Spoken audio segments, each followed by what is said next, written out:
السلام علیکم ورحمۃ اللہ وبرکاتہ۔ الصلاۃ والسلام علیک یا رسول اللہ۔ بسم اللہ الرحمن الرحیم۔ مجھ سے سوال ہوا کہ پلاسٹک یا کپڑے یا کسی اور چیز سے بنے ہوئے جانور جیسے اونٹ، بکری، خرگوش، بلی وغیرہ یہ خریدنا کیسا ہے؟ بچوں کا ان کے ساتھ کھیلنا کیسا ہے؟ ان کو سنبھال کر اونچی جگہ رکھنا کیسا ہے؟ ان کے پیچھے یا سامنے ہوتے نماز پڑھنا کیسا ہے؟ تو جناب محمد اکرام بھائی اس کا جواب یہ ہے، بسم اللہ الرحمن الرحیم۔ جاندار کی شکل کے کھلونے خریدنا جائز ہے اور بچوں کا ان سے کھیلنا بھی جائز ہے، لیکن ایک بات کا ضرور خیال رکھا جائے کہ وہ کھلونے نہ خریدے جائیں جن میں میوزک ہو، اور کھلونے اگر لکڑی یا پیتل کے ہوں تو ان کو خریدنا جائز ہے۔ حضرت صدر الشریعہ مفتی امجد علی اعظمی علیہ رحمت و رضوان اپنی کتاب فتاوی امجدیہ میں تحریر فرماتے ہیں کہ لوہے، پیتل، تانبے کے کھلونوں کی بے یعنی تجارت کاروبار جائز ہے کہ یہ چیزیں مال جس سے نفع اٹھانا جائز ہے ان میں سے ہے۔ تو اس سے معلوم ہوا کہ وہ تصویر نما ہونے سے عدم جواز بے نہیں ہے، اور بچوں کے لیے جو کھلونے جاندار کی شکل کے ہیں وہ گھر میں تعظیم کے ساتھ الماریوں میں سجانا یہ ناجائز اور گناہ ہے، اور دخول ملائکہ کے معنی ہے، یعنی رحمت کے فرشتوں کو داخل ہونے میں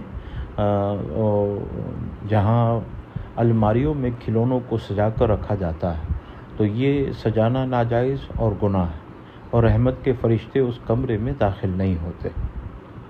اور بچوں کا ان سے کھیلنے کے بعد کسی جگہ رکھ دینا یا مکان میں ادھر ادھر فرش پر پڑے رہنا یہ صحیح ہے، بس بنسبت اس کے کہ اس کو سجا کر الماریوں میں رکھا جائے۔ رہا یہ حکم کہ ان کھلونوں کا بچوں کو کھیلنے کے لیے دینا اور بچوں کا ان سے کھیلنا یہ ناجائز نہیں کہ یہ تصویر کا بروجہ اعجاز مکان میں رکھنا منع، نہ کہ مطلقاً یا بروجہ، جہاں تک ایسے کمرے میں نماز پڑھنے کے تعلق سے کہ جس میں جاندار کی شکل کے بنے ہوئے کھلونے ہو، کیونکہ یہ تصویر کے حکم میں ہے، تو تصویر کی طرح کمرے ان کی موجودگی سے نماز صرف دو ہی صورتوں میں مکروہ تحریمی ہوگی۔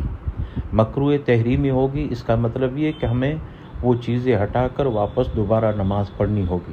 پہلا، جب یہ کھلونے کسی جاندار کی مکمل تصویر ہوں اور تعظیماً نمازی کے سامنے دیوار یا کسی اور چیز میں رکھے ہوئے ہوں تو پھر اس کے سامنے نماز پڑھنے سے نماز مکروہ تحریمی ہوگی۔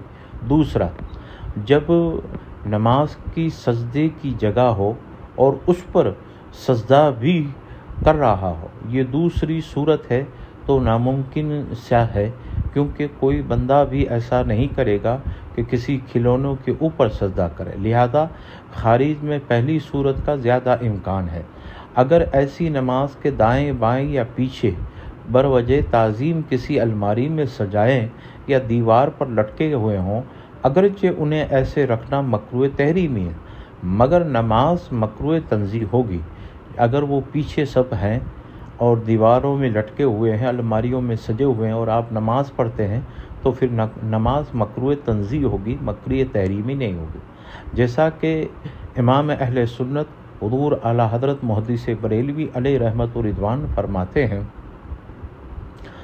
آپ فرماتے ہیں کہ نصف قد کے یعنی آدمی کے آدھے قد کے تصویروں کو لٹکانا، پھر ان کا خزانوں میں رکھنا اور ان کے ساتھ گھر کو مزین کرنا یعنی سجانا وغیرہ، یہ کفار اور فساق میں عام ہے، اور یہ تمام کام مکروہ تحریمی ہے، اور فرشتوں کے دخول کے معنی ہے، رحمت کے فرشتوں اس جگہ داخل نہیں ہوتے، اگرچہ اس سے نماز مکروہ تحریمی نہیں ہوگی بلکہ مکروہ تنزیہ ہوگی۔ یہ کتاب فتاوی رضویہ میں امام اہل سنت آگے ارشاد فرماتے ہیں کہ ایسی جا نماز پر نماز پڑھنا جس میں تصویر ہو جبکہ ان پر سجدہ نہ کریں تو اس صورت میں امام محمد نے جامع صغیر میں کراہت کی نفی فرمائی، لیکن کتاب اصل میں کراہت کو ثابت کیا گیا۔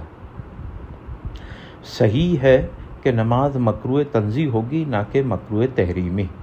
کتاب فتاوی رضویہ جلد نمبر 24 صفحہ نمبر 614۔ یعنی اگر ایسے کھلونے ہوں مثلاً سجدے کے علاوہ فرش پر ادھر ادھر پڑے ہوں تو نماز بلا کراہت جائز ہے، جیسے کہ امام اہل سنت علیہ رحمت و رضوان ارشاد فرماتے ہیں۔ ہاں، کسی دوسری تصویر والے بچھونے پر نماز پڑھیں اور تصویر پر سجدہ نہ کرے تو کراہت نہیں ہوگی، اگرچہ تصویر اس کے قدم کے نیچے نہ ہو، بلکہ اگرچہ تصویر اس کے آگے ہی ہو، اس لیے کہ اس حالت میں مطلقاً توہین پائی گئی، تعظیم کسی وجہ سے بھی نہیں ہوگی۔ کتاب فتاوی رضویہ جلد نمبر 24 صفحہ نمبر 616۔ تو اس مسئلے کا حاصل یہ ہے کہ ایسے کھلونوں کو سجانا، الماریوں میں سجا کر رکھنا، تعظیماً رکھنا، یہ ناجائز اور گناہ۔ بچے کھیل سکتے ہیں لیکن آپ اس کو سجا نہیں سکتے۔ ایسا کھلونا آپ نے سامنے ایک الماری میں رکھا یا لٹکا ہوا ہے اور آپ اس طرف منہ کر کر نماز پڑھتے ہیں تو پھر نماز مکروہ تحریمی ہوگی۔ اگر ویسا کھلونا آپ کے دائیں بائیں ہے یا پیچھے ہے تو پھر نماز مکروہ تحریمی نہیں بلکہ نماز مکروہ تنزیہ ہوگی۔ الصلاۃ والسلام علیک یا رسول اللہ۔